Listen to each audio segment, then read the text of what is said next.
Welcome back to BYoungMinistry.com, to another blog and to another podcast. Welcome to those who access the podcast through Apple Podcasts, Rumble, Spotify, and YouTube. Today we continue in our study of the book of Genesis. We're in chapter 9, verses 6 through 11, which reads, "Whoever sheds man's blood, by man his blood shall be shed. For in the image of God he made man. And as for you, be fruitful and multiply. Bring forth abundantly in the earth and multiply in it." Then God spoke to Noah and to his sons with him, saying, "And as for me, behold, I establish my covenant with you and with your descendants after you, and with every living creature that is with you, the birds, the cattle, and every beast of the earth with you, of all that go out of the ark, every beast of the earth. Thus I establish my covenant with you. Never again shall all flesh be cut off by the waters of the flood. Never again shall there be a flood to destroy the earth." That's Genesis chapter 9, verses 6 through 11. Today we return to our study of Genesis chapter 9, where the outline is the survival of Noah in verses 1 through 19, the sin of Noah in verses 21 and 22, and the sons of Noah in verses 23 through 29. In today's passage, we see that God is reestablishing the post-flood earth. Although the flood wiped out everything on the earth, there was one thing that it did not wipe out: the sinfulness of man. But given the fact that God remade the world after the flood with all of its original elements and rhythms and blessings still in place, despite the persistent sinfulness of man, is a sign of God's grace. In verse 6 of today's passage we read, "Whoever sheds man's blood, by man his blood shall be shed. For in the image of God he made man." As God put the fear of man in the animals, he had to put the fear of God into man. Here we see the beginning of human government. God in this passage gave to man the mandate and the authority to oversee the culture and the society with power and with authority. Here we are given by God the foundation for capital punishment. Since man was created in the image of God, the man who takes another man's life, his life will be required of him. Capital punishment was established by God after man's rebellion, and it has always been used in order to deter man from such violence. In Numbers chapter 35 and verse 33, we learn that atonement cannot be made for the land which is polluted by bloodshed, except by the blood of him who shed it.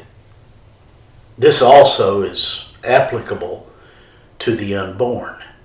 Those who herald abortion actively work against God in order to terminate the life in the womb created in his image. If someone commits murder, the Bible doesn't ask us to look at his childhood and determine what made him do it. It doesn't ask us to look at his social standing or whether he was drunk or on pain meds. God is clear that a murderer is to be put to death. In verse 7 of today's passage we read, "And as for you, be fruitful and multiply. Bring forth abundantly in the earth and multiply in it." Abortion would be the very thing that goes against being fruitful and multiplying and filling the earth. I find it most interesting that those who say no to capital punishment are the very same ones who say yes to abortion. God says children are a blessing from him. Here, God repeats his mandate to Noah to be fruitful and to multiply. How pleased God must be when his creation returns that love to him in praise, worship, and adoration. Children are a blessing and a heritage from the Lord, and we bring him honor when we get married, have children, and bring them up in the knowledge of the fear and the admonition of God. In verses 8 through 11 of today's passage, we read, "Then God spoke to Noah and to his sons with him, saying, And as for me, behold, I establish my covenant with you and with your descendants after you, and with every living creature that is with you, the birds, the cattle, and every beast of the earth with you, of all that go out of the ark, every beast of the earth. Thus I establish my covenant with you. Never again shall all flesh be cut off by the waters of the flood. Never again shall there be a flood to destroy the earth." God established a covenant, which is the basis of any relationship. It is only on the basis of a covenant where God makes promises that the infinite and holy God can have a relationship with finite and yet wicked man. In the Bible, there are two kinds of covenants: a conditional covenant and an unconditional covenant.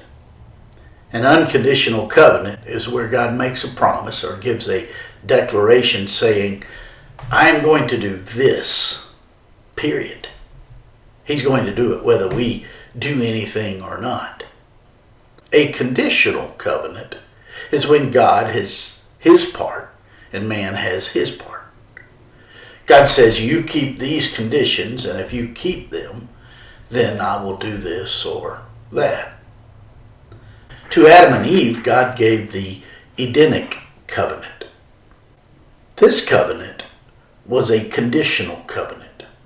God told Adam and Eve to manage the garden, but they broke their side of the condition. The Noahic covenant was an unconditional covenant, whereby God promised that he would never again destroy the earth by a flood.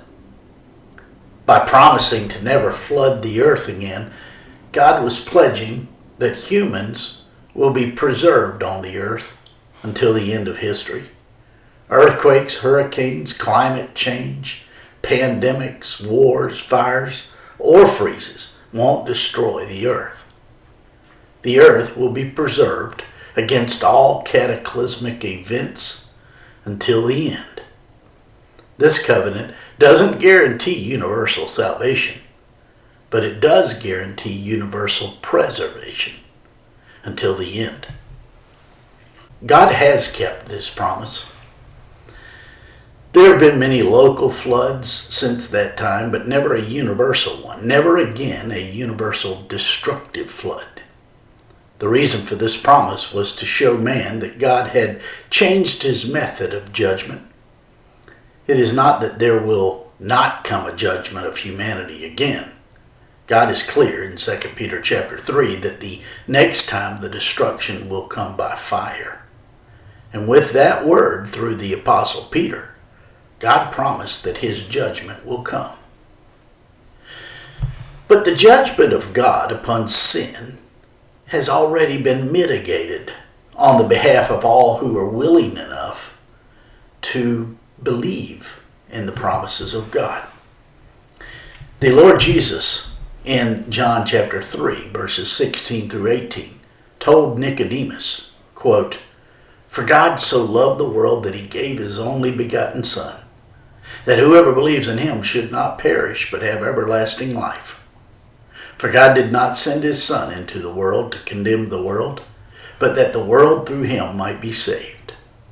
He who believes in him is not condemned, but he who does not believe is condemned already, because he has not believed in the name of the only begotten Son of God." My friends, I trust this blog and this podcast are helping you in your walk with the Lord. If I can be of further assistance to you, shoot me an email at BYoungMinistry@gmail.com. Hey, Have a great day.